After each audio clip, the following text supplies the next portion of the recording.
Hello everyone. आज मैं आपको सक्यूलेंट्स को मल्टीप्लाई करके कैसे बढ़ाया जाता है वो बताऊंगी। सक्यूलेंट प्रोपगेशन एक इंटरेस्टिंग टॉपिक है। देखा जाए तो बहुत मुश्किल नहीं है, पर इसके लिए बहुत पेशेंस चाहिए क्योंकि प्लांट बनने में टाइम बहुत लगता है। पिछले वीडियो में मैंने बताया था कि सक्यूलेंट्स कैसे ग्रो करें और केयर कैसे करें। उस वीडियो का लिंक मैं नीचे डिस्क्रिप्शन में दे रही हूँ, आप उसे ज़रूर देखें।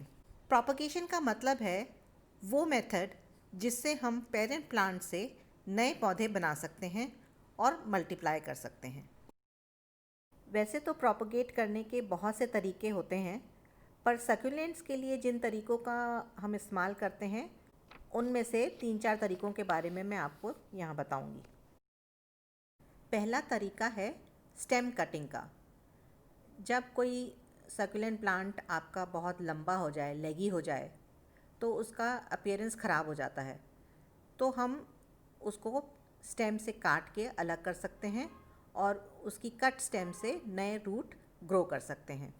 या कोई ऑफशूट हो जिसको हम पेरेंट प्लांट से अलग कर रहे हों, तब भी हम उसका रूट उगा करके नया पौधा बना सकते हैं। तो ये जो कट करना चाहिए वो बहुत ही शार्प सीजर से ही कट करना चाहिए। दूसरा तरीका है लीफ प्रोपगेशन। सक्यूलेंट्स की लीव्स भी रूट ग्रो कर सकती हैं।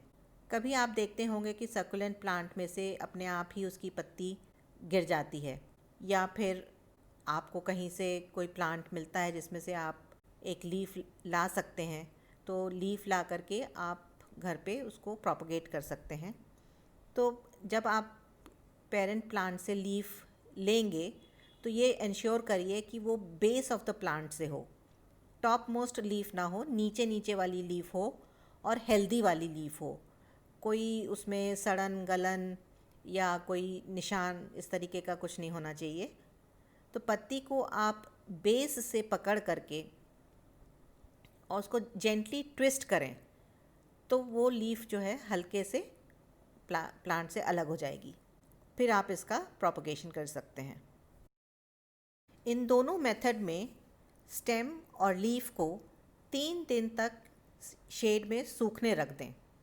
जो आपने स्टेम काटी है या जो आपने लीफ तोड़ी है, जहाँ से तोड़ी है, जहाँ से कट लगा है, वहाँ पे वो कच्चापन रहता है, तो वो 3 दिन तक में सूख जाता है और उसमें एक स्कैब या कैलस बन जाता है। तो 3 दिन में ये हो जाएगा। उसके बाद आपको प्रोपगेशन के लिए लीफ तैयार रहेगी। और इसके लिए आपको एक कोई भी पॉट ले लें, कोई भी कंटेनर ले लें, उसमें या तो सैंड या कोकोपीट, कोई भी मीडिया ले सकते हैं, पर मुझे कोकोपीट में बेटर रिज़ल्ट मिला तो मैं वही यूज़ करती हूँ। तो कोकोपीट को आप लगा लें पॉट में और उसको आप थोड़ा सा मॉइस्ट कर लें स्प्रे करके, तो थोड़ा थोड़ा कोकोपीट गीला हो जाएगा। फिर आप जहाँ से आपने स्टेम काटी है उस स्टेम के पोर्शन को कोकोपीट में लगा दें। लीफ को जो है उसका आपको फ्लैट रखना है उस कोकोपीट के ऊपर, और लीफ का एक बॉटम पार्ट होता है, एक टॉप पार्ट होता है। तो बॉटम पार्ट को ही आपको फ्लैट कोकोपीट पे रखना है, फ्लैट पोजीशन में, और रख करके हल्का सा उसको कोकोपीट में दबा दें। 4 से 6 हफ्ते के बाद कट एंड से रूट्स निकलनी शुरू हो जाएंगी और कुछ ही दिनों में छोटा सा प्लांट भी लीफ की एंड पे बनना शुरू हो जाएगा। अब इतने दिनों में आपको ये देखना होगा कि कोकोपीट कभी ड्राई ना हो। मौसम के हिसाब से आप या तो रोज़ या फिर 2-3 दिन में एक बार उसके ऊपर पानी से स्प्रे करें। पानी डालना नहीं है, केवल स्प्रे करना है, जिससे कि वापस कोकोपीट जो है वो मॉइस्ट हो जाए। कभी भी ज़्यादा पानी नहीं डालना चाहिए। सक्यूलेंट्स बहुत धीरे ग्रो करता है, तो 10-12 महीने में फुल साइज़ प्लांट बनेगा। मतलब पूरा उसका जो फूल है वो उसको बनने में मतलब 10 महीने से ज़्यादा ही लग जाता है। पर वो तो ठीक है, बट अगर आपके रूट्स अच्छे से बन गए हैं, हेल्दी ही बन गए हैं, और आपका आधा इंच या उससे थोड़ा बड़ा प्लांट हो जाता है, तब उस समय आप कोकोपीट में से निकाल करके उसको रेगुलर सक्यूलेंट पॉटिंग मिक्स में लगा सकते हैं।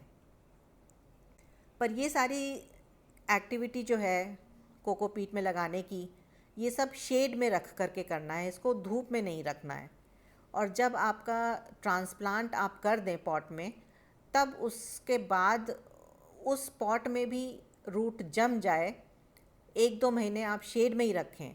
और फाइनली जब आपका लगे कि आपका जो प्लांट है वो एकदम अच्छे से सेट हो गया है नए गमले में, तब उसको आप 3-4 घंटे की धूप सवेरे वाली जो है, तब आप उसको धूप में रख सकते हैं। अब तीसरा तरीका प्रोपगेशन का थोड़ा आसान है, ये है डिवीज़न ऑफ रूट सिस्टम। कई सक्यूलेंट्स में आपने देखा होगा कि पौधे के साइड से बेबी प्लांट्स निकलने लगते हैं, जिन्हें हम पप्स कहते हैं या प्लांटलेट भी कहते हैं। ये पप्स इंडिपेंडेंट मिनी प्लांट बन सकते हैं। धीरे से इन पप्स को पेरेंट प्लांट से अलग कर लीजिए। इनमें रूट्स ऑलरेडी बने होते हैं या नहीं भी होते हैं तो भी कोई चिंता नहीं है।